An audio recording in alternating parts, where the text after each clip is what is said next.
एक जमाना ऐसा सोचो जहां एक आदमी घोड़े पर चढ़कर पूरी दुनिया को हिला देता है। Welcome to the world of nomads, जहां स्पीड ही उनकी पावर थी। So hello everyone, this is Mayank Dubey and you are welcome to Fuke education. सो आज हम लोग बात करने वाले हैं क्लास 11th हिस्ट्री के चैप्टर 3 नोमैडिक एम्पायर के बारे में, जिसमें हम आज इसका इंट्रोडक्शन देखेंगे। तो जैसा कि हमने हमारी पिछली क्लासेस में देखा, सेकेंड चैप्टर में देखा कि कैसे रोमन साम्राज्य बहुत बड़ा जो एक साम्राज्य जो बहुत सदियों तक रूल करता है, और धीरे धीरे देखते हैं हम उसका डिक्लाइन स्टार्ट हो जाता है कब हमारे 6-7 सेंचुरी आते आते। हमारा रोमन एम्पायर जो था जो दो पार्ट में डिवाइड था, ईस्टर्न रोमन एम्पायर और वेस्टर्न रोमन एम्पायर। तो समय के साथ साथ धीरे धीरे क्या होता है, नदन जर्मेनिक ट्राइब्स जो आती हैं वो अटैक करने लगती हैं, ये वाला रीजन कैप्चर कर लेती हैं। फिर हमारे ईस्टर्न रीजन से भी धीरे धीरे क्या होने लगते हैं, अटैक होने लगते हैं। तो धीरे धीरे क्या होता है, हमारा रोमन एम्पायर का डाउनफॉल शुरू हो जाता है और रोमन एम्पायर क्या कर जाता है, डिक्लाइन कर जाता है। और 7 सेंचुरी आते आते यहाँ पर देखते हैं हम कब हमारा 7 सेंचुरी आते आते 7 सेंचुरी आते आते यहाँ पे हमारा इस्लाम का राइज होता है। किसका राइज होता है? इस्लाम का राइज होता है प्रॉफिट मोहम्मद के द्वारा 632 में। फिर उनकी डेथ हो जाती है और यहाँ पे धीरे धीरे इस्लाम एम्पायर का भी क्या होने लगता है, राइज होने लगता है। और वहीं पर हम देखेंगे क्या कि यहीं पर 12 सेंचुरी में कब, यहाँ पे 12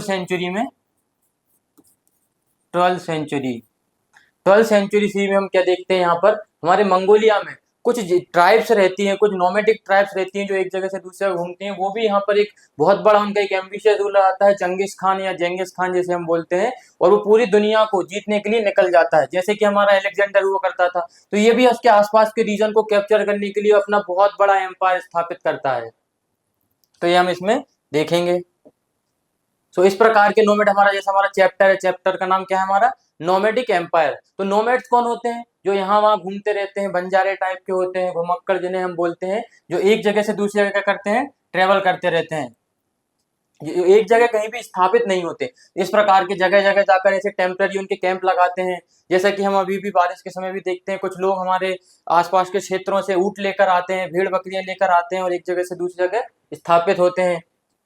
इस प्रकार के लोग क्या कहलाते थे, नोमैडिक, नोमैड्स या इनको घुमक्कड़ बोलते हैं, नोमैड्स। और इन्हीं नोमैड्स लोगों ने सोचो कैसे एक बहुत बड़ा एम्पायर स्थापित कर दिया है, जबकि वो एक जगह कहीं भी स्थापित नहीं है, फिर भी इतने बड़े एम्पायर को कंट्रोल कर रहे हैं और इतने बड़े मंगोलियन एम्पायर को चला रहे हैं। तो यही हम इसमें पढ़ेंगे। तो सबसे पहले हम क्या देखते हैं, द टर्म नोमैडिक एम्पायर। क्या देखेंगे, the term nomadic empire can appear contradictory. Nomads are arguably quintessential wanderers organized in a family assemblies with a relatively undifferentiated। तो देखो क्या देखते हैं, नोमैड्स क्या होते हैं, नोमैड्स ऐसे जो घूमने फिरने वाले लोग होते हैं अलग अलग प्रकार से यहाँ वहाँ। अब हम चैप्टर में देखते हैं, नोमैडिक एम्पायर हमारे चैप्टर का नाम है, लेकिन नोमैड्स कौन होते हैं, जो वंडरर्स होते हैं। क्या होते हैं, वंडरर्स होते हैं। ये उनकी विशेषता होती है, किसकी, नोमैड्स की, जो एक जगह से दूसरी जगह बस घूम रहे हैं, कहीं भी एक जगह स्थापित नहीं है। Organised in family assemblies with relatively, और किस प्रकार से जो नोमैड्स लोग होते थे, इनकी मतलब ये इकोनॉमिकली सब लोग सेम ही होते थे, इनमें में ज्यादा क्लास का इतना ज्यादा डिफरेंशिएशन नहीं होता था, ज्यादा भेदभाव नहीं होता था, कबीलों में रहा करते थे। And rudimentary system of political organisation, और जो प्राचीन समय का पॉलिटिकल ऑर्गेनाइजेशन होता था कि उनके ग्रुप होता था, उसका एक सरदार होता था, और सभी लोग कहीं ना कहीं एक समान, उनकी जो सोसाइटी थी, उनकी समाज थी, वो एक समान थी। उन लोगों में कहीं ना कहीं क्लास डिफरेंस बिल्कुल भी नहीं देखने को मिलता था। इस प्रकार के नोमैडिक लोग थे, और नोमैडिक लोग होने के बावजूद भी इतना बड़ा एम्पायर वो बनाते हैं। क्या बनाते हैं, हमारा एम्पायर बनाते हैं under the leadership of Genghis Khan. उसके बाद हम देखते हैं क्या आगे, the term empire. The term empire on the other hand carries with it sense of material location, a stability derived from complex social economic structure and the government of an extensive territorial dominion through an elaborate administrative system।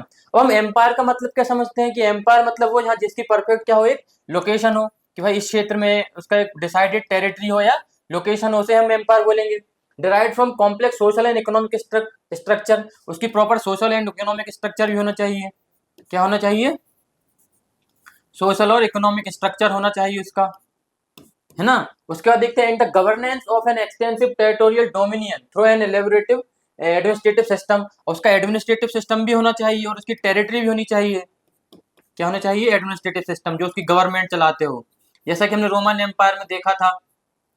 Roman empire में क्या देखा कि peasants होते हैं, army होती है, senate होती है जो उसकी गवर्नमेंट चलाती है, सेनेट के अलावा सबसे ऊपर कौन होता है, फिर हमारा किंग होता है। तो इस प्रकार से पूरा एम्पायर चलता है, उसकी डिफाइंड एक पर्टिकुलर टेरिटरी होती है। तो इस प्रकार से इन लोगों की कोई पर्टिकुलर टेरिटरी नहीं है, कोई इनकी सोसाइटी इकोनॉमी का कुछ भी ऐसे परफेक्ट स्ट्रक्चर नहीं है, ना इनकी कोई गवर्नमेंट है, ना इनमें कोई एडमिनिस्ट्रेटिव सिस्टम है, फिर भी हम नोमैडिक एम्पायर बोलते हैं इसको। तो हाँ बिल्कुल, हमारे इतिहास में कुछ ऐसे एक्सेप्शन भी बहुत ज्यादा हमको देखने को मिलते हैं। तो इस प्रकार से एम्पायर की परिभाषा होती है। एम्पायर का जहाँ प्रॉपर क्या हो, एडमिनिस्ट्रेटिव सिस्टम हो, उनकी गवर्नमेंट प्रॉपर चलती हो, इकोनॉमिक और सोशल स्ट्रक्चर भी डिफाइंड हो, उनकी कोई पर्टिकुलर टेरिटरी या लोकेशन क्या हो, डिफाइंड हो, उसे हम क्या बोलते हैं, empire. But the just expositions on which these definitions are framed may be too narrowly and historically conceived. परंतु हमें इस इतिहास में देखने को मिलता है जिसके अपोजिट हमारे नोमेटिक जो एम्पायर बनता है वहां पर फिर भी उसका एम्पायर लाइक स्ट्रक्चर नहीं होता है, फिर भी वो इतने बड़े क्षेत्र पर कैसे अपना रूल करते हैं, ये हमें उसमें देखने को मिलता है।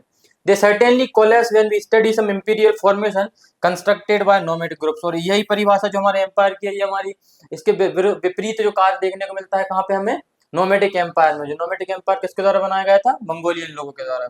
तो हमारी जो एम्पायर की परिभाषा क्या है, इसके विपरीत है। तो आगे को क्या देखने को मिलता है, इन थीम 4 जो इसके बाद वाला हम चैप्टर पढ़ेंगे उसमें हम देखेंगे क्या, we studied state formation in the central Islamic lands whose origins lie in Bedouin. देखो अब हमने क्या देखा था, हमारे अरब वाले रीजन में क्या हुआ, इस्लामिक एम्पायर का राइज होता है, क्या, इस्लामिक एम्पायर का राइज होता है।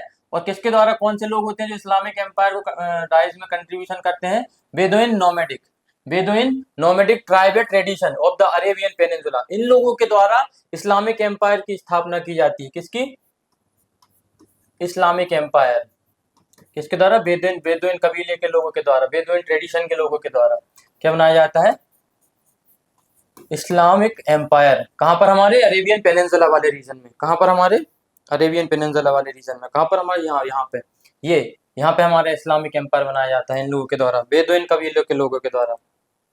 ठीक है, उसके बाद हम आगे देखेंगे this chapter studies a different group of the nomad. और इस चैप्टर में हम क्या देखेंगे, इसके अलावा जैसे बेदुइन नोमैडिक ग्रुप था, ऐसे ही एक और ग्रुप हमको देखने को मिलता है क्या, the Mongols of the central Asia. कौन है हमारे, Mongols of the central Asia, who establish the trans continental empire. Trans continental मतलब एक कॉन्टिनेंट से दूसरे कॉन्टिनेंट तक, हमारे एशिया कॉन्टिनेंट में भी थे और हमारे यूरोप कॉन्टिनेंट तक इनका पूरा का पूरा क्या था, स्प्रेड था इनके एम्पायर का, इतनी दूर तक इनका एक्सटेंट ऑफ द एम्पायर था, एशिया एंड यूरोप। इसलिए हम इसे क्या बोलते हैं, trans continental empire under the leadership of Genghis Khan या चंगेज खान। उसकी लीडरशिप के अंडर इतना बड़ा नोमेडिक पूरा का पूरा एम्पायर चलाया गया, किसके द्वारा, मंगोल लोगों के द्वारा। Straddling Europe and Asia during the 13th and 14th century, पूरा यूरोप और एशिया तक फैला हुआ था और 13th-14th सेंचुरी तक ये धीरे धीरे अपना क्या होता है, अपना एक्सटेंट बढ़ा लेता है और दूसरे दूर दूर के क्षेत्रों तक अपना एम्पायर को स्प्रेड कर लेता है, कौन, जंगिस खान।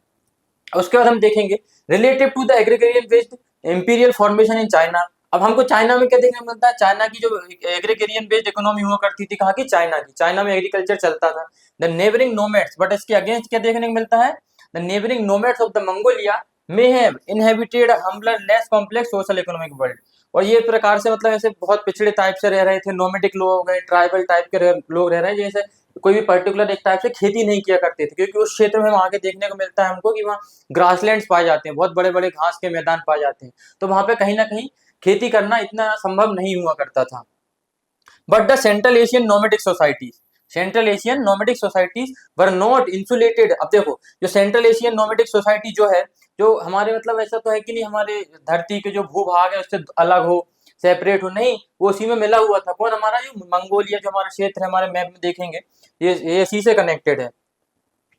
मंगोलिया जो हमारा ये रीजन है, ये कहीं ना कहीं हमारे कॉन्टिनेंट से अलग अलग तो नहीं है, उसी में जुड़ा हुआ है। तो इन सभी चीजों का अलग अलग जो चेंजेस आ रहा है धीरे धीरे हमारे सोसाइटी में, इनका इम्पैक्ट भी इस पे क्या होगा, बिल्कुल पड़ेगा। इन सबका क्या पड़ेगा, इस पे इम्पैक्ट पड़ेगा, किसका पड़ेगा, जितने भी चेंजेस आ रहा है हमारे वर्ल्ड में अलग अलग प्रकार से, तो इन सभी चीज अलग अलग प्रकृति में, जो अलग अलग सोसाइटी में, इकोनॉमी में, जो वर्ल्ड इकोनॉमी में उस समय की जो भी चल रही है, जितने चेंजेस आ रहे हैं उस समय की स्थिति में, इन सबका प्रभाव भी इन पर पड़ेगा। अब देखो पिछड़े लोगों की तरह रह रहे हैं, ट्राइबल लोगों की तरह रह रहे हैं, पर धीरे धीरे इन सबका इस पे इम्पैक्ट पड़ेगा तो चेंजेस भी आएंगे।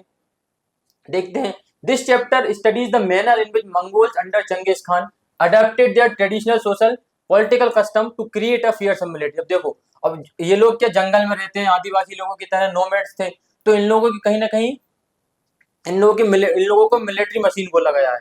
इन्होंने धीरे धीरे क्या सोशल और पॉलिटिकल कस्टम को ऐसे फिर से क्रिएट किया गया है इनकी किसके अंडर से लीडरशिप में, under leadership of Genghis Khan. इसके अंडर क्या करते हैं सभी सब उसने सारे के सारे जो मंगोल ट्राइब्स को यूनाइट किया। और जंगली लोग हैं तो इन लोगों को मतलब कहीं ना कहीं ये लड़ाई वगैरह करने में बहुत ज्यादा एक्सपर्ट थे, जानवरों को पकड़ने में, शिकार करने में, तो इसलिए उन्होंने एक मिलिट्री तैयार की to create a fierce military machine बनाई। इन्होंने क्या बोला गया, मिलिट्री मशीन। उनकी जो मिलिट्री जो थी मशीन के द्वारा बहुत स्पीड से करते थे, जंगली थे, शिकार करने में बहुत एक्सपर्ट थे, तो उन्होंने एक मिलिट्री तैयार की। जो बिल्कुल इतनी खतरनाक मिलिट्री हुआ करती थी, इतनी स्पीड से न जाने कितने सैकड़ों लोगों को मार दे।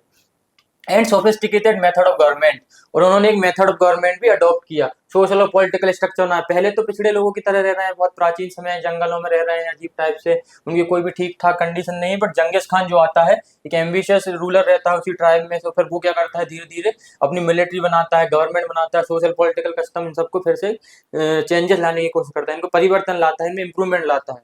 The challenge of the ruling dominion spanning millions of people. अब देखो अलग अलग, अब इनको इतना बड़ा अगर एम्पायर बनाना है, चलाना है उनके क्षेत्र को, राज्य को, तो उसमें डिफरेंट डिफरेंट लोगों सोसाइटी में अलग अलग प्रकार के वेरियस टाइप ऑफ पीपल रह रहे हैं, उनकी सब अलग अलग प्रकार की इकोनॉमी है।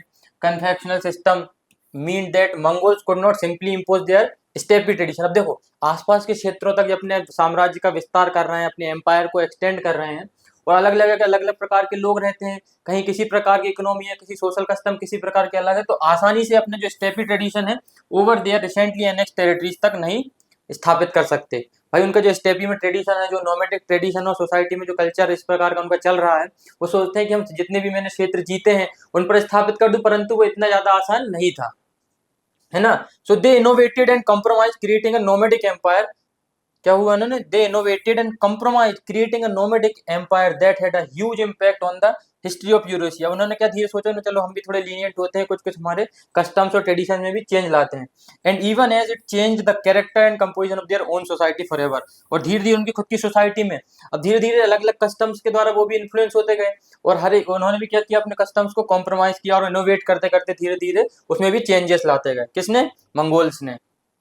ये हमारा चंगेज खान होता था, बहुत ज्यादा क्रूअल होता था और बहुत ज्यादा डेंजरस होता था, अपनी सेना लेकर जाता था और लाखों लोगों को मार देता था।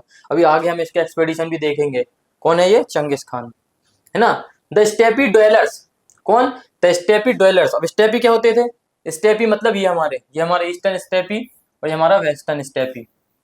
ये हमारे बड़े बड़े घास के मैदान, ग्रासलैंड्स हुआ करते थे। स्टेपीज क्या है, ग्रासलैंड से बड़े बड़े घास के मैदान हुआ करते थे हमारे यूरोप और एशिया वाले, यूरेशिया वाले रीजन में, यूरोप और एशिया वाले रीजन में घास के मैदान हुआ करते थे। और यहीं से हमारी ईस्टर्न स्टेपी में ये वाला रीजन हमारा मंगोलिया वाला रीजन है, यहीं से वो इनकी शुरुआत होती है, और यहीं से क्या करते हैं धीरे धीरे अपने क्षेत्र को यहाँ से वहां दूर दूर तक क्षेत्रों तक विस्तार कर लेते हैं। सो द स्टेपी ड्वेलर्स, अब जो स्टेपी में रहने वाले जो लोग हैं, स्टेपी क्या है हमारे ग्रासलैंड्स, उनमें रहने वाले लोग जो हैं dwellers, themself usually produce no literature. इन लोगों ने खुद के लिए कोई लिटरेचर, कोई ग्रंथ ऐसा सच बनाया नहीं है।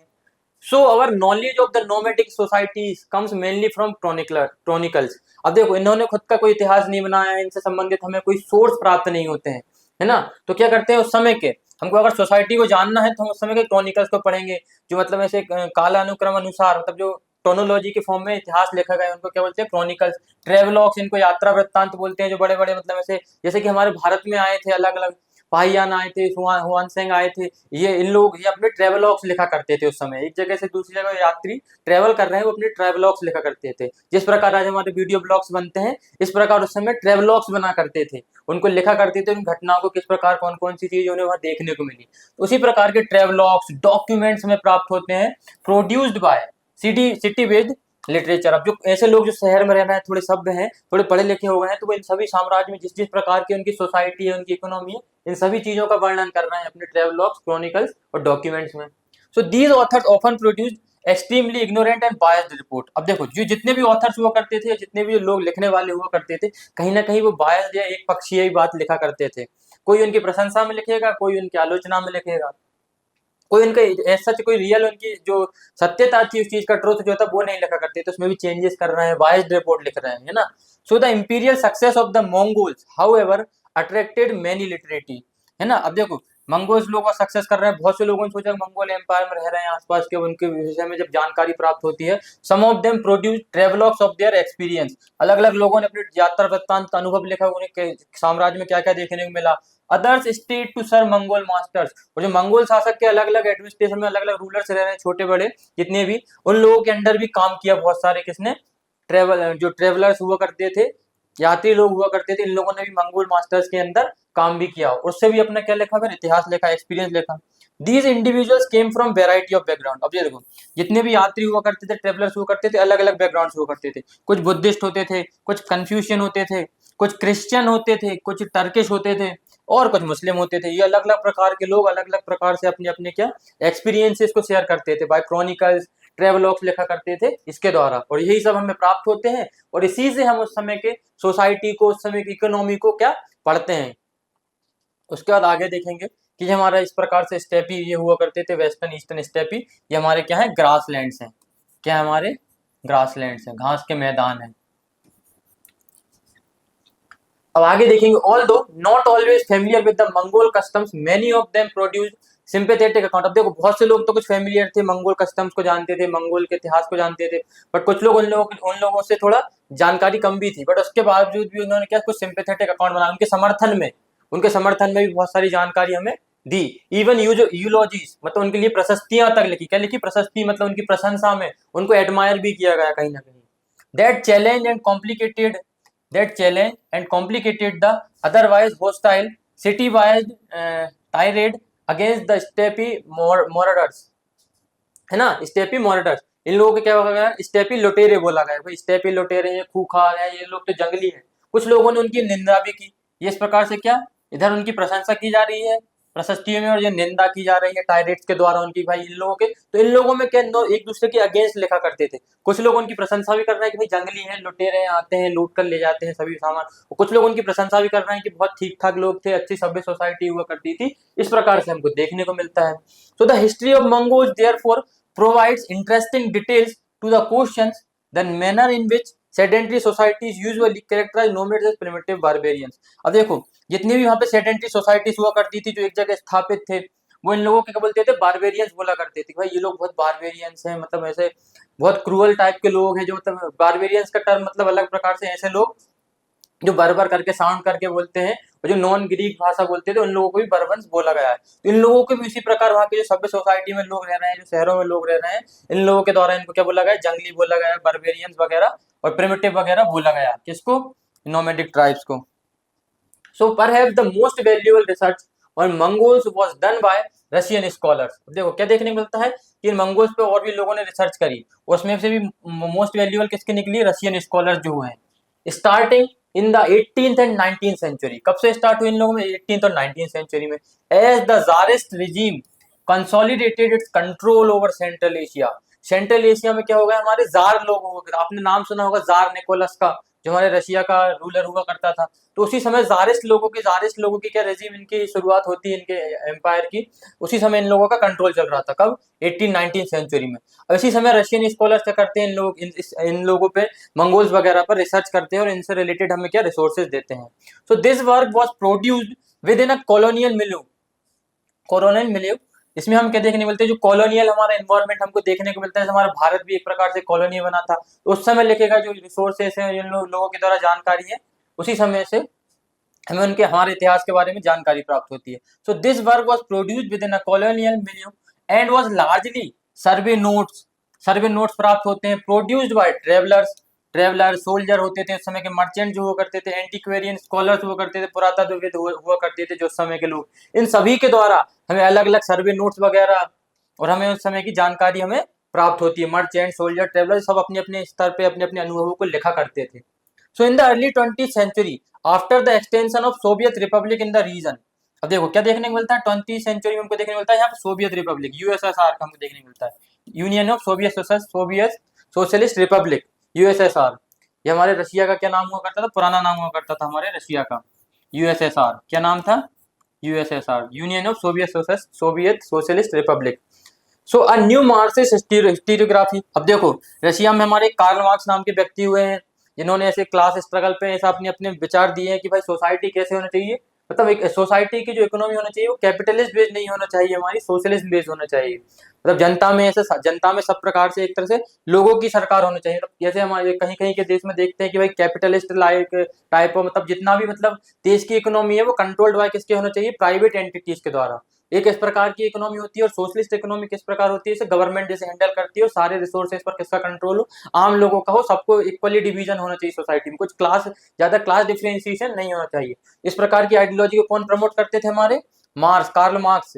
तो इसी प्रकार से मार्क्सिस्ट स्टीरियोग्राफी या मार्क्सिस्ट विचारधारा उस समय चल रही थी वहां पे, कहां पर, हमारे यूएसएसआर में। ये किसका पुराना नाम है, रशिया का नाम है। आर्ग्यूड दैट, अब इन लोगों ने क्या आर्ग्यू किया, that prevalent mode of the production determine the nature of the social relation. अब देखो उस समय किस किस प्रकार से प्रोडक्शन चल रहा है, कौन के पास ज्यादा संपत्ति, किस प्रकार से कम संपत्ति, उसके आधार पे अब लोगों में सोसाइटी में क्लास का डिवीजन होने लगता है। किसके पास ज्यादा रिसोर्सेज है, संपत्ति है, वो ज्यादा हाई क्लास का रहेगा, बाकी लोग लो क्लास के रहेंगे। इस प्रकार से सोसाइटी में बताया गया उन्होंने कि इस प्रकार से सोसाइटी में हुआ करता था, सोसाइटी में डिफरेंसेस हुआ करते थे। किसने बताया, हमारे मार्क्सिस्ट लोगों ने। अब आगे हम देखेंगे इट प्लेज्ड, अभी उसी समय चंगेज खान का भी इतिहास जैसे लिखा गया रशियन स्कॉलर के द्वारा, तो क्या देखने को मिलता है, it pledged Genghis Khan and the emerging Mongol empire with the scale of human evolution. अब इन्होंने क्या कहा कि भाई मंगोल एम्पायर में भी क्या धीरे धीरे ह्यूमन इवोल्यूशन हो रहा है, इस प्रकार से लोगों में ये भी तो एक प्रकार से इन लोगों में परिवर्तन आ रहा है। That was witnessing a transition from tribal to feudal mode of production. अब पहले क्या ट्राइबल लोग हुआ करते थे, आदिवासी हुआ करते थे, फ्यूडल, इनमें धीरे धीरे इन लोग क्या फ्यूडल मोड आ रहा है, सामंतवाद का इनमें शुरुआत हो रही है, भाई धीरे धीरे स्थापित टाइप के हो रहे हैं, प्रॉपर इनकी गवर्नमेंट बन रही है, एक एम्पायर बन रहा है। Feudal mode of production from relatively a classless society to one where there were wide differences between the lord, the owner of the land and the peasant। अब देखो हमने क्या देखा कि ये लोग नॉमेडिक हुआ करते थे पहले, मंगोल्स लोग, कि भाई इन लोगों में कुछ भी ऐसे क्लास डिफरेंशिएशन वगैरह नहीं हुआ करता था, कोई हाई क्लास लो क्लास नहीं हुआ करता था, सब लोग इगेलिटेरियन सोसाइटी हुआ करती थी, सब लोग इक्वल हुआ करते थे, इन लोगों में समानताएं हुआ करती थी। परंतु धीरे धीरे जब मंगोल का एम्पायर चंगेज खान के अंडर आया, चंगेज खान ने मंगोल एम्पायर को एक्सटेंड किया, तो धीरे धीरे क्या होने लगता है, इन लोगों में धीरे धीरे परिवर्तन आने लगते हैं। इन लोगों में क्या होता है, क्लास डिफरेंसेस आने लगते हैं, धीरे धीरे चेंजेस आने लगते हैं, भेदभाव आने लगते हैं, है ना। कुछ लॉर्ड बन जाते हैं, कुछ ऑनर बन जाते हैं, कुछ जमीन के मालिक हो जाते हैं, कुछ लॉर्ड्स कहलाते हैं और कुछ पीजेंट्स आते हैं। इस प्रकार से क्लास डिफरेंशिएशन धीरे धीरे इनकी सोसाइटी में भी आने लगा, पहले नहीं हुआ करता था। So despite following such a deterministic interpretation of the society, excellent research on the Mongol language, their society and the culture was carried out by the scholars such as Boris Yakovlevich Vladimir-Stov। क्या नाम है, Boris Yakovlevich Vladimir stove. इनके द्वारा क्या गया, इनके culture को, इनकी सोसाइटी को और द्वारा पढ़ा गया कि भाई मंगोल लोगों की सोसाइटी और कल्चर, लैंग्वेज किस प्रकार की होती थी, इन सभी चीजों पर और भी ज्यादा रिसर्च इनके द्वारा की गई। किसके द्वारा, बोरिस याकोवलेविच व्लादिमीर स्टोव। ये कौन है, रशियन स्कॉलर हुआ करते थे, इनके द्वारा और भी इस पर रिसर्च की गई। और अदर सच एज वेसिली व्लादिमिरोविच बार्टोल्ड। इनका नाम क्या होता है, Vasily Vladimirovich Bartold did not quite to the official नाम। इन्होंने भी इस पर इतिहास लिखना अपना शुरू किया, किसने, बार्टोल्ड ने, व्लादिमिरोविच बार्टोल्ड ने, इनके द्वारा भी इस पर इतिहास लिखा गया। क्या किया गया, उन्होंने क्या कहा, at the time when the Stalinist regime. अभी जोसेफ स्टेलिन हुआ करते थे, हमारे यूएसएसआर जब बना, छोटे छोटे अलग अलग क्षेत्रों को उन्होंने कंबाइन करके अपनी यूएसएसआर को बनाया, और उसका जो पहला प्रेसिडेंट या रूलर कौन बना, हमारा जोसेफ स्टेलिन। बहुत क्रूअल हुआ करता था ये भी हमारा, कौन, जोसेफ स्टेलिन। तो उस समय इसी की सत्ता चल रही थी, कहां पर, हमारे रशिया में। अब इस समय पे क्या करते हैं वो, extremely very of the regional national, बहुत क्रूअल हुआ करता था भाई अपने राज्य के लिए। बार्टोल्ड सिंपैथेटिक, अब जो हमारा बार्टोल्ड होते हैं, कौन, हमारे Bartold, sympathetic and positive assessment of the career and achievement of the Mongols under the Genghis Khan and his successor got him into trouble with the censors। अब देखो बार्टोल क्या करते हैं, मंगोल्स वगैरह लोगों के समर्थन में, क्योंकि भाई देखो मंगोल्स लोगों ने कहीं ना कहीं रशिया पर भी अटैक किया, वहां पर भी कुछ ना कुछ अपने साम्राज्य का विस्तार किया, तो कहीं ना कहीं रशियन लोग इनके समर्थन में नहीं थे। परंतु एक ऐसे स्कॉलर आते हैं हमारे, कौन, बार्टोल, सिंपैथेटिक और पॉजिटिव असेसमेंट करते, बोलते हैं चंगेज खान के समर्थन में कुछ बातें करते हैं, इनके अचीवमेंट्स अच्छे अच्छे हुआ करते थे। द मंगोल्स अंडर जंगीज खान, बहुत ज्यादा सक्सेस पाई इन लोगों में, और इन लोगों की कहीं ना कहीं प्रशंसा करते हैं। अब इस प्रशंसा के विरुद्ध में क्या करते हैं हमारे, जब स्टेलिन जैसे वैसे क्रूअल राजा रह रहे हैं, तो इन पर क्या लगा देते हैं, सेंसर लगा देते, प्रतिबंध लगा देते हैं कि भाई तुम ऐसे किसी की प्रशंसा नहीं कर सकते। उन लोगों ने हमारे बहुत जंगली हुआ करते थे, इस प्रकार से हुआ करते थे, और तुम लोग उनकी प्रशंसा कर रहे हो, ये गलत है। तो इसको समस्या में पड़ जाते हैं को हमारे बार्टोल्ड। तो it severely cartel the circulation of the work of the scholar and it was only in the 1960s during, देखो उस समय तक कुछ इस प्रकार से ऐसे इतिहास लिखा नहीं गया, कहीं ना कहीं बायस्ड प्रकार का इतिहास लिखा गया, तो बहुत से स्कॉलर ने उस समय अपने अपने इतिहास जैसे तैसे लिखा करते थे क्योंकि उन पे सेंसर्स लगा दिया करते थे। During and after the more liberal Khrushchev era, अब क्रुश्चेव एरा आता है, किसका एरा आता है? क्रुश्चेव। स्टेलिन के बाद हमारे जब क्रिश्चियन आते हैं हमारे रशिया में, जब इनका कार्यकाल आता है, इनका समय आता है, तो धीरे धीरे क्या होता है, that his writings were publish in 9 volumes. हमारे बार्टोल्ट के द्वारा लिखे गया जो इतिहास है वो 9 वॉल्यूम में लिखा जाता है, क्योंकि भाई अब लीनियंट हो गया है, इतना ज्यादा रिजिड नहीं है रूलर, इसका ज्यादा साम्राज्य में इतना ज्यादा मतलब ऐसे क्रूएलिटी नहीं है, आराम से लिबरल होने लगी धीरे धीरे सोसाइटी। तो इस समय क्या होता है, उनका 9 वॉल्यूम का पूरा क्या होती है, उनकी राइटिंग्स पब्लिश होती है, कब? क्रुश्चेव एरा में, है ना। उसके बाद हम देखते हैं the transcontinental span of the Mongol Empire also meant that the sources are available to scholars are written in a vast number of language। अब देखो इन्होंने क्या देखा, जो ट्रांसकॉन्टिनेंटल स्पेन है मंगोल एम्पायर का, इनके रिसोर्स हमें प्राप्त होते हैं, भाई एक जगह इतनी बड़े अलग अलग कॉन्टिनेंट तक फैले हुए हैं, तो इनके हमें जो रिसोर्स प्राप्त होते हैं अलग अलग भाषाओं में प्राप्त होते हैं, क्योंकि भाई एशिया में अलग है, यूरोप में अलग लोग रह रहे हैं, तो इनकी भाषा में भी कहीं ना कहीं क्या आएगा, परिवर्तन आएगा, चेंजेस आएंगे, वेरिएशंस आएंगे। तो इस प्रकार से हमको इनकी लैंग्वेज में क्या देखने को मिलता है, चेंजेस देखने को मिलते हैं। तो perhaps the most crucial are the sources in, अब देखो कौन कौन सी भाषा में, चाइनीज भाषा में इनको देखने को मिलती है, मंगोलियन भाषा में, पर्शियन भाषा में एंड अरेबिक भाषा में। But vital materials are also available in, अब कुछ कुछ और भी देखो क्या, इटालियन भाषा में, लैटिन, फ्रेंच, रशियन, इतनी अलग अलग भाषा में हमें इनके क्या प्राप्त होते हैं, रिसोर्स प्राप्त होते हैं मंगोल एम्पायर के। Often the same text was produced in 2 language. अब ये देखो कोई एक सेम टेक्स्ट है, जैसे कि हमारे महाभारत है 2 भाषा में, उसका ट्रांसलेशन हो गया है ना, परंतु उसका कंटेंट तो कहीं ना कहीं सेम रहता है। So often the same text was produced in 2 language with differing content, मतलब उनका कंटेंट भी चेंज हो रहा है, एक ही सेम टेक्स्ट है, तब जैसे कि हमारी महाभारत देख लेते हैं, उसके सेम टेक्स्ट है, अलग अलग भाषा में है, उसका कंटेंट भी चेंज हो गया है, तो कुछ इसी प्रकार हमको यहाँ भी देखने को मिलता है।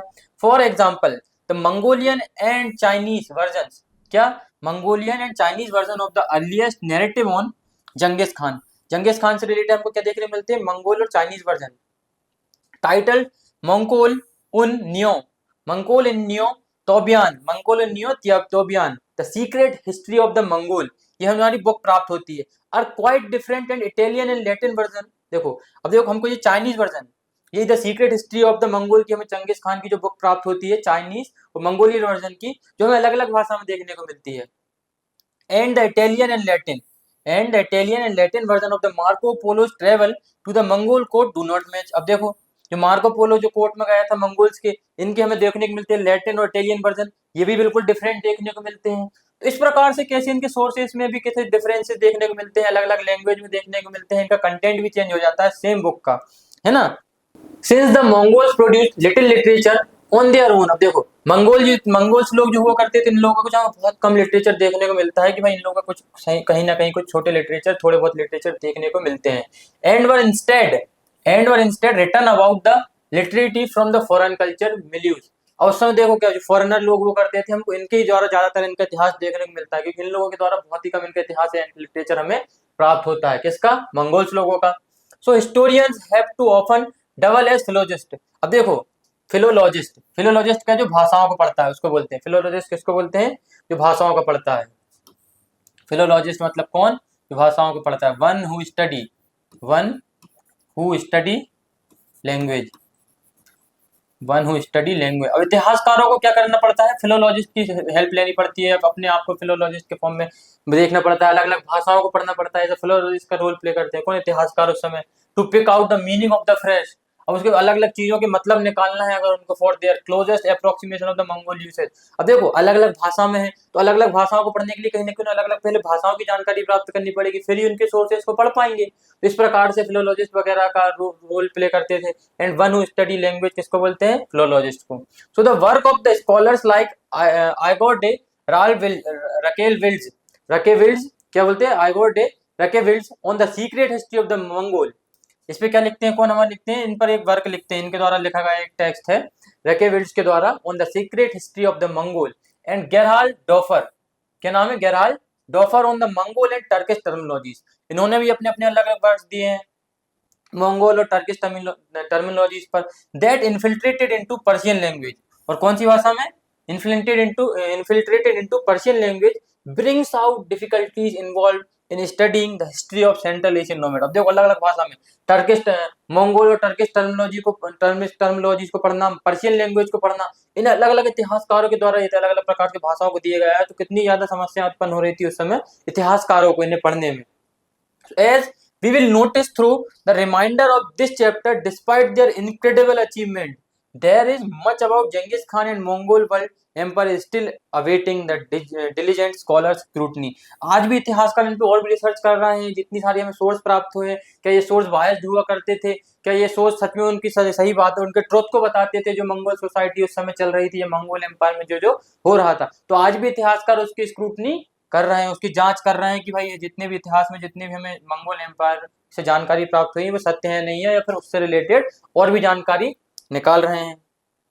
सो आगे हमको क्या देखने को मिलता है, इसका इंट्रोडक्शन देखेंगे। तो इस प्रकार से हमारा चंगेज खान ने धीरे धीरे कैसे करते इतने बड़े साम्राज्य को बनाया, कैसे इतिहासकारों ने हमारे इतिहास को पढ़ा, कैसे अलग अलग सोर्सेज यूज किए हैं जो अलग अलग लैंग्वेजेस में हुआ करते थे, है ना। अब आगे क्या देखते हैं, in the early decades of the 13th century. कब? 13th सेंचुरी के प्रारंभ में, समथिंग अराउंड 1200-1215 तक इस समय देखने को मिलता है। Early decades of the 13th century, the great empire of the Euro Asian continent, Euro Asian मतलब यूरोप और एशिया पूरे कॉन्टिनेंट को मिलाकर, realised that the dangers posed by to them by the arrival of new political power in the steppes of the central Asia, है ना। अब देखो एक बहुत जो तो वैसा डेंजर वगैरह का आभास होने लगता है क्या, 13th सेंचुरी में जितने भी बड़े बड़े एम्पायर थे यूरोप और एशिया वाले रीजन में, इन लोगों को डर का एहसास होने लगता है। किस डर का? डर था कौन? Genghis Khan. कौन से डर का एहसास होने लगता है? चंगेज खान की, भाई कहीं ना कहीं बहुत बड़ी ऐसे कुछ समस्या आने वाली है हमारे एम्पायर पर, हमारे साम्राज्य, क्योंकि चंगेज खान बहुत खतरनाक प्रकार का रूलर हुआ करता था, बहुत डेंजरस रूलर हुआ करता था। कौन? हमारा चंगेज खान। इसकी डेथ कब होती है? 1227 में। Had united the Mongol people. Genghis Khan ने किए जितने भी मंगोल के कबीले हुआ करते थे, मंगोल ट्राइब के कबीले हुआ करते थे, छोटे छोटे ट्राइबल ग्रुप्स हुआ करते थे, इसने उन सभी लोगों को कंबाइन किया। अब ट्राइबल है, आदिवासी लोग शिकार में बहुत ज्यादा एक्सपर्ट है, जंगली लोग पहाड़ पर चढ़ जाते हैं, पेड़ पर चढ़ जाते हैं, बहुत स्पीड से दौड़ते हैं, अलग अलग प्रकार के अस्त्र नॉर्मल बनाकर अपने यूज करते हैं, है ना। इन लोगों को इसने क्या किया? यूनाइट किया और अपनी मिलिट्री बनाता है। Genghis Khan political vision however went far beyond the creation of the confederacy। इसने क्या बनाई? इनकी confederacy of the Mongol tribes in steppe of central Asia. इसने उनका क्या बनाई? कन्फेडरेसी बना लिया, ग्रुप बना लिया सभी लोगों का। He had a mandate from God. इसे क्या मिलता है? Mandate from the God to rule the world. बोलते भाई मुझे भगवान से आदेश मिला है कि मैं दुनिया पर क्या करूं? राज करूं। क्या बोलता है? मुझे भगवान से आदेश मिला है कि मैं दुनिया पर क्या करूं? राज करूं, टू रूल द वर्ल्ड। कौन बोलता है? हमारा चंगेज खान बोलता है। और अब इसी आशा में क्या करता है, वो धीरे अपने ग्रुप, सारे ट्राइबल ग्रुप्स को, मंगोल्स को मिलाता है और निकल जाता है जीतने के लिए। Even though his own life time was spent consolidating his hold over the Mongol tribe. उसका पूरा जीवन निकल गया मंगोल ट्राइब्स को एक साथ मिला के रखने में, लीडिंग एंड डायरेक्टिंग कैंपेन्स, अपने कैंपेन चलाने में, अलग अलग एम्पायर को जीतने में, into adjoining areas in the north China. North China को उसने जीतने की कोशिश की, जीता भी। नॉर्थ चाइना वाला रीजन, ट्रांस ऑक्सियाना वाला रीजन, अफगानिस्तान वाला region, eastern Iran and Russian steppe. His descendants travel. अब देखो इसने इतने सारे रीजन को जीत लिया, और उसके बाद में सक्सेसर आते हैं। His descendants travel further afield to fulfil Genghis Khan vision and create the largest empire of the world ever seen. और उसके आने वाले इसके वंशज होते हैं, वो भी क्या करते हैं? इसी के साम्राज्य को और ज्यादा विस्तार करते हैं। किसके? चंगेज खान को। क्योंकि चंगेज खान को कहीं ना कहीं इसको भी ऐसे अलेक्जेंडर जैसा विजन था कि मैं भी आसपास पूरी दुनिया को ही जीत लूं, जितनी जहां दूर दूर तक जमीन है, सारी जमीन किसकी हो? मंगोल्स लोगों की हो, चंगेज खान की हो। तो चंगेज खान के आने वाले जो वंशज होते हैं, ये भी धीरे धीरे क्या करते हैं? मंगोल एम्पायर को एक्सटेंड करने के लिए लग जाते हैं। इतने रीजन को जीत ले हैं, China, Transoxiana, Afghanistan, Iran वाले रीजन को, रशियन वाले रीजन को, ये पूरे रीजन को जीत लेते हैं और मंगोल साम्राज्य को इतनी दूर दूर तक बढ़ाते हैं। ये देखो मंगोल एम्पायर कितनी दूर तक फैला, इतने छोटे से एरिया से निकलते हैं ये लोग और धीरे धीरे कैसे इतने बड़े बड़े क्षेत्र तक पूरा अपना कब्जा कर लेते हैं, यहाँ तक आ जाते हैं पूरे के पूरे, ये वाले रीजन तक पूरा एरिया कैप्चर कर लेते हैं, चाइना वाला। अभी देखते हैं हमारे इंडिया में भी चंगेज खान की आने की पॉसिबिलिटी थी, पर हम लोग बच गए। दिल्ली सल्तनत का रूल उस समय चल रहा था जब, तो देखेंगे हम इसे आगे। इतनी दूर तक मंगोल एम्पायर फैला हुआ था। यहाँ हमारा ख्वारिज्म एम्पायर है, हमारे उस समय हमारे कंटेम्प्रेरी में दिल्ली सल्तनत चल रही थी हमारे इंडिया में। यहाँ पर भी अलग अलग प्रकार से क्षेत्र में, यहाँ पे अय्यूबिद डायनेस्टी चल रही थी इसी समय पर। ठीक है, इस प्रकार से हमें देखने को मिलता है। सो हमारा ये मंगोल एम्पायर कितनी दूर तक फैला हुआ था, यहाँ पे मंगोल एम्पायर, यहाँ मंगोलिया के छोटे से रीजन से निकलते हैं और कितनी अलग अलग दूर तक अपने एक्सटेंड कर देते हैं एम्पायर को। ये पूरा मंगोल एम्पायर हमें देखने को मिलता है। तो इसमें आगे क्या देखेंगे, it was in the spirit of Genghis Khan ideals that his grand son Mongke. अब देखो चंगेज खान का ग्रैंड सन या पोता आता है, कौन है इसका नाम, मोंके। क्या नाम है इसका, मोंके। 1251 to 60 वार्नड द फ्रेंच। अब देखो ये क्या करता है, एक फ्रेंच रूलर रहता है लुइस नाइन। कौन हमारे लुइस नाइन को क्या देता है, वार्निंग देता है, धमकी देता है। कौन हमारा, Mongke. In heaven there is only one eternal sky, कि भाई एक ही शाश्वत आसमान है पूरे के पूरे, क्या स्वर्ग में एक ही शाश्वत आसमान है। ऑन द अर्थ, और क्या करते हैं, और अर्थ में क्या, देखो उसने स्वर्ग का तो बता दी, स्वर्ग में एक ही आसमान है, और अर्थ पर क्या, there is only one lord, earth का एक ही देवता है। कौन है वो, जेंगिस खान। ऐसी धमकी देता है कौन, मोंके जो उसका पोता होता है, किसको धमकी देता है, लुइस नाइन को। उस समय फ्रेंच रूलर हुआ करता था। और the son of the haven, the स्वर्ग पुत्र जो है हमारा, कौन है, चंगेज खान। बोलता है कि एक ही पूरी दुनिया में एक ही राजा है, कौन है, बस चंगेज खान है भाई। सन ऑफ हेवन कौन है, चंगेज खान है। So when by the power of the eternal heaven the whole world from the rising sun to its setting to be in the hand of joy and peace. अब देखो जो हमारा पूरी जो power of eternal haven की जो power है, the whole world पूरी दुनिया है, ऑफ द सन सूर्य के निकलने से लेकर सूर्य के शांति तक, जो हमारे जो खुशी पूरी पूरी जितनी भी जॉय है हमारे पीस में है, जितनी भी यहाँ से लेके यहाँ तक पूरे, then it will be made clear what we are going to do if you have understood the decree. मतलब ये हमारा क्या है, आदेश है, decree of the eternal heaven, जो हमारे हेवन स्वर्ग से जो हमारा आदेश प्राप्त हुआ है कि भाई सूर्य निकलने से लेकर सूर्य डूबने तक, हंसी में खुशहाली में हर जगह, made clear that what we are going to do, हम क्या करने वाले हैं। If when you have understood the degree, अगर तुम इस बात को समझ जाते हो, ये आदेश समझ जाते हो स्वर्ग का, you are willing to pay attention, you are willing to pay attention and believe it saying, और ये उसके द्वारा जो भविष्यवाणी की गई है उसको मान लेते हो, जैसे कि और कंट्री इज फार अवे, और अगर तुम्हें लगता है कि हमारी कंट्री बहुत दूर है, बहुत, आवर माउंटेन्स आर माइटी और सी इज वास्ट, हमारा समुद्र बहुत दूर है, एंड इन दिस कॉन्फिडेंस, और तुम इसी कॉन्फिडेंस इसी विश्वास के साथ, you bring an army against us, और तुम अगर हमारे अगेंस्ट ये सब सोचकर हमारे खिलाफ, हमारे अगेंस्ट हमारे खिलाफ अपनी आर्मी लेकर आओगे। ये धमकी कौन दे रहा है, मोंके दे रहा है, चंगेज खान का पोता। किसको दे रहा है, लुइस नाइन को, जो कौन है, फ्रेंच रूलर है। इसको धमकी देकर बोल रहा है, अगर तुम आर्मी लेकर हमारे यहाँ आए और तुमने स्वर्ग की भविष्यवाणी को सुनने के बावजूद भी हमारे अगेंस्ट आर्मी लेकर आए, तो we know what we can do, तो हम जानते हैं हम क्या कर सकते हैं।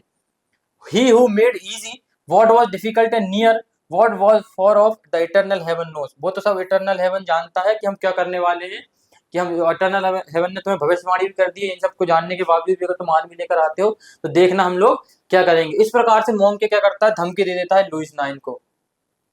So these were not empty threats. अब देखो ये इस प्रकार से क्या खोखली धमकी नहीं दे रहा था, कहीं ना कहीं सच भी था। एंड 1236-14, अब इस समय क्या होता है 36 से 14 के बीच में, campaigns of the Batu another grand son of Genghis Khan. जैसे कि देखो बाटू जो होता है क्या, एक अलग एक और होता है क्या, उसका ग्रैंड सन होता है। एक कौन होता है, मोंके देखा हमने, एक और कौन होता है, बाटू। तो ये another grand son of Genghis Khan, दूसरा जंगेज खान का एक और पोता आता है। डिवास्टेटेड रशियन लैंड्स, रशिया वाले क्षेत्र को कैप्चर कर लेता है अप टू मॉस्को, मॉस्को वाले रीजन तक क्या करता है, सारे के सारे क्षेत्र को कैप्चर कर लेता है। देखो रशिया के क्षेत्र को कैप्चर किया, हमने देखा पहले रशियन लोग फिर अपने क्यों लिखने देंगे इतिहास, इनके समर्थन में बाटोल आते हैं, अपने इनके समर्थन में लिखते हैं, इन पर सेंसर लगा दिया जाता है ना। तो इस प्रकार के रशिया के सारे क्षेत्र को इन्होंने कैप्चर कर लिया था, किसने, बाटू ने। ऐसे ही मोंके हुआ करता था। Seized Poland and Hungary and camped outside Vienna. देखो पोलैंड को जीता, हंगरी को जीता, वियना को जीता, रशिया के बहुत सारे क्षेत्र को जीता, मॉस्को तक पूरे क्षेत्र को जीत लिया किसने, बाटू ने। 1236 से 41 जब उनका कैंपेन चला। तो इन द 13th सेंचुरी, अब देखते हैं क्या देखते हैं 13th सेंचुरी में, in the 13th century it did seem that the eternal sky was on the side of Mongols. भाई जो इटर्नल स्काई है, जो शाश्वत आसमान है ना, जो आकाश है, वो किसकी तरफ है, मंगोल की तरफ है। किसकी साइड है, मंगोल की तरफ है। जो पूरी दुनिया का जो आसमान है किसकी साइड है, मंगोल्स की तरफ है। And many parts of the China, and many parts of the China, the Middle East, the Europe saw in Genghis Khan's conquest of the inhabited world, है ना। और जितना भी चाइना वाला रीजन है, मिडिल ईस्ट वाला रीजन है, Europe वाला रीजन है, क्या देखेगा कि Genghis Khan conquest of the inhabited world, the wrath of the God, the beginning of the day of judgement. इसी दिन से भगवान के क्रोध की शुरुआत होगी, जब चंगेज खान इन सभी रीजन को क्या कर लेगा, कैप्चर कर लेगा। और यही हमारे क्या है, इटरनल स्काई का द्वारा क्या की गई भविष्यवाणी है कि चंगेज खान इन सभी रीजन को क्या कर लेगा, कैप्चर कर लेगा। और उसी दिन जो चंगेज खान जब उसका कन्क्वेस्ट करेगा तो उनको क्या देखने को मिलेगा, भगवान का क्रोध देखने को मिलेगा, रेथ ऑफ गॉड, भगवान का क्या देखने को मिलेगा, क्रोध। कि भाई जो चंगेज खान अटैक करता है इसमें कहीं ना कहीं ये मान लो कि ये भगवान का क्रोध है, तुमने कहीं ना कहीं पाप किए हैं और जो भगवान ने किसी को भेजा है तुम्हारे पाप मिटाने के लिए।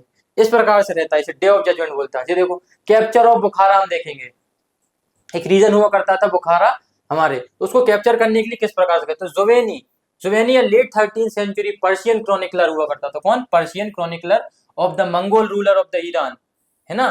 जुवेनी, कौन, जुवेनी हुआ करता है, क्रॉनिकलर हुआ करता है। अब ये क्या बात कहता है, carried on account of the capture of the Bukhara in 2020, 1220 में क्या होता है, जब कैप्चर करने के लिए जाते हैं हमारे बुखारा को, कौन, हमारे Changez Khan. So after the conquest of the city, Juvaini report Genghis Khan went to the festival ground where the rich residents of the city were addressed them. देखो बहुत सारे रिच लोग थे, कहीं ना कहीं फेस्टिवल मना रहे थे, चंगेज खान वहां पहुंच जाता है और पहुंचने के बाद क्या बोलता है, O people know that you have committed a great sin, तुम लोगों ने बहुत पाप किए हैं, सुनो सभी लोग, तुम लोगों ने क्या किया, बहुत पाप किए हैं। And that the great ones among you have committed these sins, if you ask me what proof I have for these words, I say it because I am the punishment of the God, because I am the punishment of the God. कि भाई मतलब जितने भी तुमने पाप किए हैं, इन्हीं पाप की सजा देने के लिए कौन, भगवान ने मुझे तुम लोगों के लिए भेजा है। If you had not committed great since, God would not have sent a punishment, भगवान तुम्हारे लिए पनिशमेंट नहीं भेजेगा। और अगर तुमने पाप किए हैं तो भगवान ने तुम्हारे लिए क्या भेजी है, पनिशमेंट भेजी है। Sent a punishment like me, मेरे द्वारा, upon you now one man had escaped from Bukhara after. अब इन सभी चीजों को देखने मिलता है कि कैसे मतलब बताता है और सभी लोगों को मार देता है, पूरे के सारे क्षेत्र को जला देता है। They came they but they slew the plundered and they departed, सारे के सारे क्षेत्र को, पूरे के पूरे एरिया को बिल्कुल तबाह कर देते हैं, पूरी तरह नष्ट कर देता है। कौन, हमारा जंगीज खान, और सभी लोगों को मार देता है और बोलता है कि तुम लोगों ने पाप किए हैं तो भगवान ने मुझे तुम लोगों के लिए पनिशमेंट देने के लिए भगवान ने मुझे तुम लोगों के पास क्या है, भेजा हुआ है। तो वहां से एक व्यक्ति जो भाग जाता है वो हमें इन सब चीजों के विषय में जानकारी देता है कि कैसे बुखारा को कैप्चर करने के लिए जंगीज खान ने पूरे के पूरे शहर को नष्ट कर दिया और न जाने कितने लोगों को मार दिया। How did the Mongols create an empire that dot the achievements of the other world conqueror Alexander. तो जैसा कि हमने देखा कि हमारे मंगोल हमारा अलेक्जेंडर द ग्रेट आता है, पूरी दुनिया को जीतने के लिए निकल जाता है हमारे इतिहास में, एंशिएंट हिस्ट्री में। उसी के प्रकार हमारे कौन होता है, हमारा ये चंगेज खान होता है। चंगेज खान उससे भी बड़े एक एम्पायर की स्थापना करने के लिए निकल जाता है, इतने बड़े एम्पायर, इतने बड़े रीजन को कैप्चर करने के लिए निकल जाता है। उसके अचीवमेंट्स भी कहीं ना कहीं इसके सामने छोटे पड़ जाते हैं, अलेक्जेंडर के, इसके सामने, चंगेज खान के सामने। In a pre industrial age of the poor technological communication, what skills were deployed by the Mongol to administer and control such a vast dominion. अब देखो उस समय कोई टेक्नोलॉजी तो हुआ नहीं करती थी, इस प्रकार से कोई तकनीक नहीं थी, उसके बावजूद भी इतने बड़े एम्पायर को कैसे कंट्रोल किया, कैसे इस पे शासन चलाया, इतने बड़े एम्पायर को कैसे अपना कंट्रोल बनाए रखा, ये भी एक प्रश्न है। उस छोटे इतने बड़े अलेक्जेंडर द ग्रेट के द्वारा चलाए गए अचीवमेंट को भी इसने छोटा कर दिया। देख रहे हो किस किस प्रकार की चीजें कर रहा है। For someone so self confidently aware of his moral divinely dispensed right to rule, how did Genghis Khan relate to their diverse social and religious group that compromised his dominion। कैसे अलग अलग प्रकार की सोसाइटी चलाता था, कैसे religious group को इसने अपने एक साथ मिलाकर रखा अलग अलग प्रकार से जंगीज खान ने। In the making of his imperium what happen to his plurality. अब देखो इतने अलग अलग विविध प्रकार के लोग रह रहे हैं, वेरियस टाइप्स ऑफ लोग रह रहे हैं, कैसे इसने अपने आप को इतने सारे अलग अलग प्रकार के लोगों में कैसे इसने इसका कंट्रोल बना के रखा, इतने सारे लोगों को कंट्रोल किया। भाई अलग अलग भाषा वाले, अलग अलग धर्म जाति के, ट्राइब्स के लोग, छोटे बड़े लोग रह रहे हैं, इन सभी लोगों को संगठित करके रखा और कैसे अपना कंट्रोल बना के रखा, किसने, चंगेज खान ने। इतने सारे प्रश्न आ रहे हैं निकल के। We need to start our discussion however with a humbler set of question to better comprehend the social and political background of the Mongol and Genghis Khan who will Mongol। देखो इतने सारे प्रश्न है, पर हम तो सीधे सीधे पहले शुरुआत क्या करते हैं, हमारा डिस्कशन स्टार्ट करते हैं साधारण प्रश्नों से छोटे छोटे प्रश्नों से कि हु वर मंगोल्स।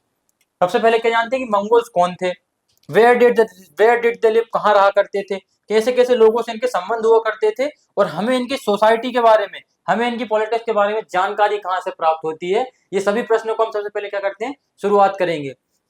तो इस प्रकार से हम क्या करते हैं, हमारे इसको देखते हैं। So with this we have completed our session. So nomads लोग केवल घूमते नहीं थे, केवल घुमक्कड़ नहीं हुआ करते थे, बल्कि इन्होंने विश्व इतिहास में भी बहुत महत्वपूर्ण अपना योगदान दिया है। तो इसी के साथ हमारा आज का टॉपिक होता है complete. So thank you very much and don't forget to like share and subscribe. Thank you.